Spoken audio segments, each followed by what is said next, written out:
giving a very small conditional TRQ, very small volume of concessional duty exports on a few products, we have been able to open up large vistas of market access and technology collaboration and benefit from New Zealand.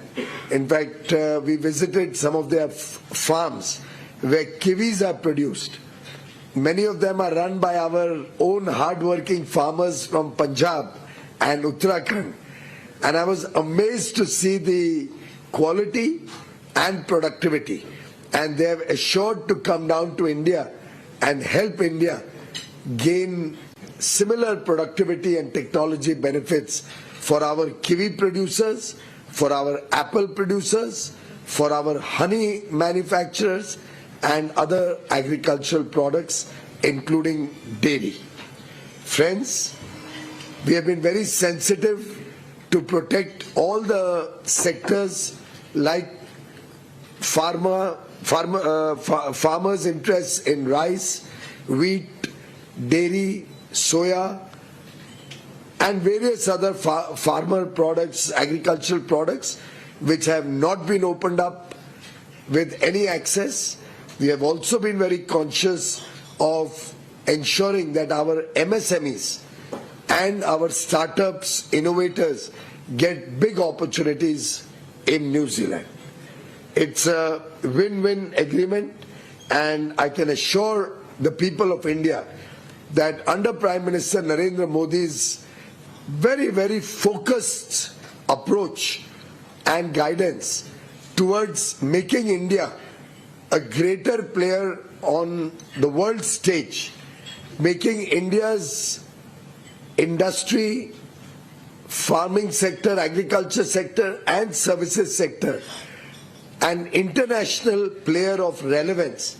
We are negotiating free trade agreements and comprehensive partnerships strategically with countries who have significant incomes, with countries who offer large market opportunities, and undoubtedly these agreements will play a very important role in the Amrit Kal as we all work collectively as a nation of 1.4 billion people, as 140 crore Indians work towards our goal of Viksit Bharat 2047.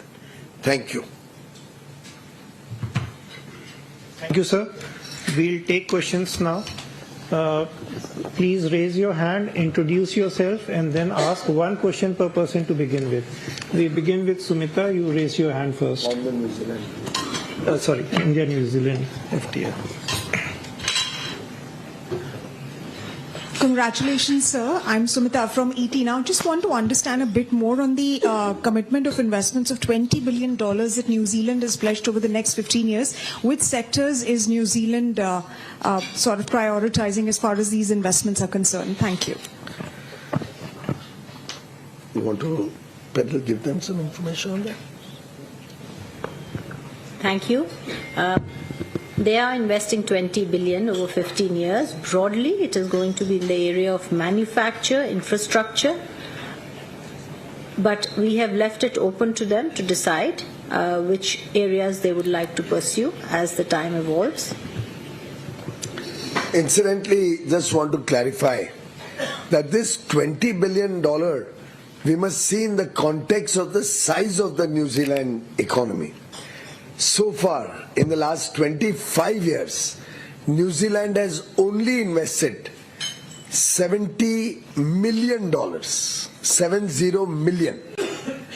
In terms of rupees, this is close to 630 crore rupees only. So they are committing to invest now 1,80,000 crores. So from 630 crore investment over 25 years, New Zealand has committed to invest 1,80,000 crores in the next 15 years. When you see this in context, you recognize what a big gain it is for India. This will open up, as I said, collaboration in several sectors, particularly benefiting our farmers, our dairy, and our MSMEs.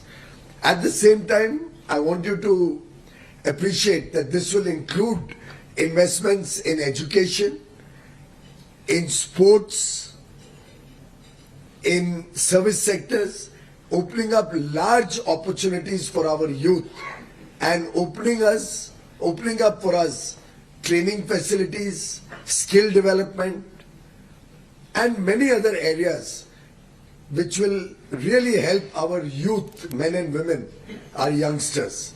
Incidentally, their minister, when he visited Mumbai for the second last round of our discussions, actually inaugurated a cricket sports tournament where journalists were competing against each other. So it was a tournament under the Sansad Khel Mahotsav that Honorable Prime Minister Narendra Modi and the Ministry of Sports and Youth Affairs have been encouraging all the MPs to have. And their minister inaugurated a journalists competition on cricket. A doctors competition. It was amongst doctors. We also had one separately for journalists. This one was for doctors in Mumbai. And interestingly, he chose to bat and requested me to bowl and got bowled, clean bowled on the second ball, I think. But that was on a lighter note. He has promised to practice better. I have promised that I'll have to start learning cricket, which is not a sport I'm very good at. And we're going to do one more match to celebrate the free trade agreement. Why I mention this, ladies and gentlemen, is that we are making a pitch for Olympics in 2036. We already have the Commonwealth Games in 2030. Sports will be a big area of collaboration and investment from New Zealand. And I would encourage Indian young startups and youngsters who are looking to go into the sports fraternity to look at this agreement very carefully and take interest in this. Lakshmanji. Yes, I would very much like to clarify. This is similar to the free trade agreement with the EFTA countries, the TIPA with EFTA countries, Switzerland, Liechtenstein, Norway and Iceland. This will be only in terms of FDI, long-term sustaining capital. It does not include FPI or FII money into stock market investments, which can come and go. This is FDI investment, sustainable long-term investment, and with a clawback clause similar to EFTA nations, that if they do not invest, there will be a clawback of benefits. Sir मैं लक्ष्मण से NBC आवाज से ये free trade agreement होने के बाद New Zealand के साथ हमारा bilateral trade certain time frame में 5 साल या 10 साल में कितना बढ़ जाएगा अभी के मुकाबले?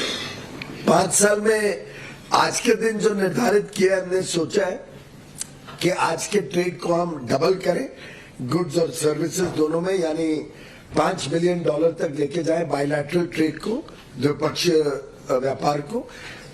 लेकिन जो मैंने अनुभव किया है, बड़ा बिजनेस डेलीगेशन लेके मैं न्यूजीलैंड गया था और उनका भी बड़ा बिजनेस डेलीगेशन भारत आया, आपसी संबंध बढ़ाए गए, आपसी वार्तालाप भी हुआ है और दोनों तरफ के उत्साह को देखते हुए मेरा अनुमान है कि शायद 5 बिलियन से ज्यादा हम 5 साल में अचीव कर लेंगे और आगे चल के 10 साल का अगर हम परिप्रेक्ष्य देखें तब तक उनकी एफडीआई इन्वेस्टमेंट्स भी आनी शुरू हो जाएगी। उनके मन में ये भी है बड़े पैमाने पे यहाँ निवेश करके अपनी टेक्नोलॉजीज को भारत में लगाना और उसके माध्यम से पूरी दुनिया की मार्केट में भारत से अपने सामान को बेचना या अपनी सर्विसेज को लेके जाना।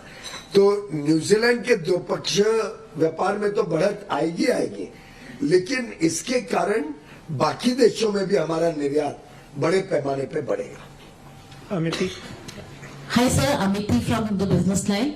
Sir, like in all the other FTAs, we have managed to protect our dairy sector in the New Zealand one as well. I just wanted to understand the significance of the side letter, sir, since there is one on discussions on dairy. Well, it's just that if we ever give dairy concessions, and you're all aware we have not opened up dairy in a single FTA for anybody. They were concerned that if we open up dairy for some other comparable economy, where the per capita GDP is similar, the size of the economy is similar, the dairy production level is similar to New Zealand, then at least they should have an opportunity to discuss with us whether we can extend similar benefits to them. A, India is never going to open up dairy, so that concern really doesn't matter. B, it's only a consultation, no commitment. Incidentally, we have also done an agreement to promote greater investments, that they should bring their raw materials or ingredients to India, process them and create high quality dairy products in India, and 100% of that will be re-exported from India. What I just mentioned about investment flow. That way, this will help us not only increase exports to New Zealand, but their investments will help us to increase exports and become a dairy exporter to other parts of the world. And that will be through a fast-track mechanism. We would like to fast-track investments coming in for the purpose of re-export. Shruti. So just wanted clarity on the mobility thing.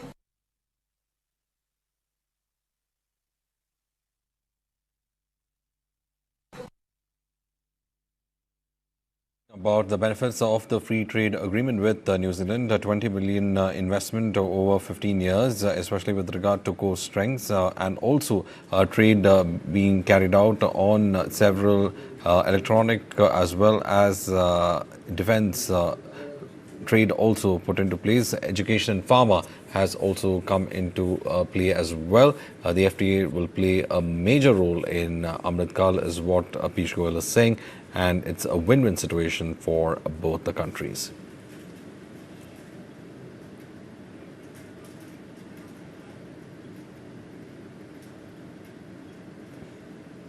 Meanwhile, addressing an event in Kolkata, RSS Sanchalak Mohan Bhagwat reiterated that India, by its very nature, a Hindu nation, a reality that does not depend on constitutional wording or formal approval. Drawing an analogy, Bhagwat said that just as the sun rises in the east without needing validation, India's civilizational identity does not require certification.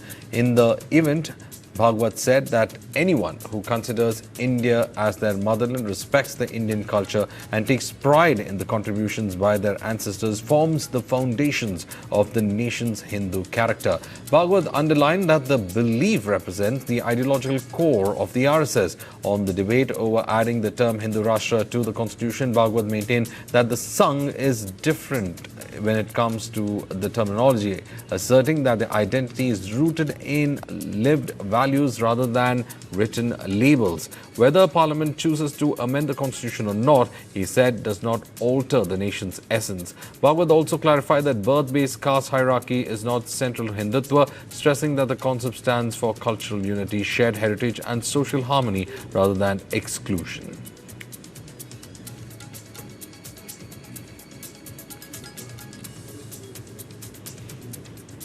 प्रस्तावना थोड़े में हिंदुत्व को ही बताती है, शब्द नहीं है उसमें हिंदू, लेकिन सब उपासनाओं को स्वतंत्रता है, न्याय है, स्वातंत्र्य है, समता है, धर्म पर आधारित संविधान, ये किसकी विशेषता है? ये हिंदू राष्ट्र की विशेषता है। यद्यपि हिंदू शब्द का उपयोग नहीं किया, हिंदू शब्द के बारे में रिजर्वेशंस भी होंगे, लेकिन स्वभाव से तो सब लोग वही थे। उन्होंने जो निर्माण किया उसमें उसी की छाया है। फिर हिंदू राष्ट्र बहुत पुराना है। अब सूर्य पूरब में उगता है, कब से उगता है पता नहीं, तो अब इसको भी संविधान की मंजूरी चाहिए क्या? हिंदुस्तान हिंदू राष्ट्र है भाई। भारत को मातृभूमि मानने वाला, भारतीय संस्कृति पर श्रद्धा रखने वाला और भारतीय पूर्वजों का गौरव मन में रखने वाला एक भी व्यक्ति हिंदुस्तान की भूमि पर जब तक जीवित है तब तक भारत हिंदू राष्ट्र है। Kerala Chief Minister Pinarayi Vijayan has assured that justice will be ensured for the family of Ramanayaranan, the Chhattisgarh man who died in the alleged mob lynching incident at Walayar in Palakkad district. Describing the incident as deeply disturbing, the Chief Minister said such acts tarnish the reputation of progressive society like Kerala and are completely unacceptable. Now, in a statement issued by the CM's office, Vijayan said that strict action would be taken against those responsible for the crime. A special investigation team led by the district police chief was probing the incident. Instructions have also been issued to thoroughly examine the details of the case and to initiate all necessary legal proceedings. The government will also review the matter and ensure appropriate compensation to the victim's family.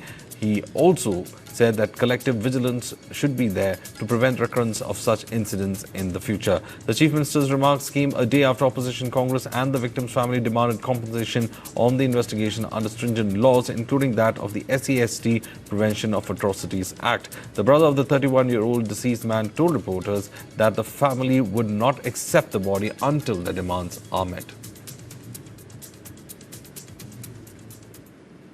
Meanwhile, Sonia Gandhi has written an opinion piece with regard to the Manrega controversy, calling it as a bulldozed demolition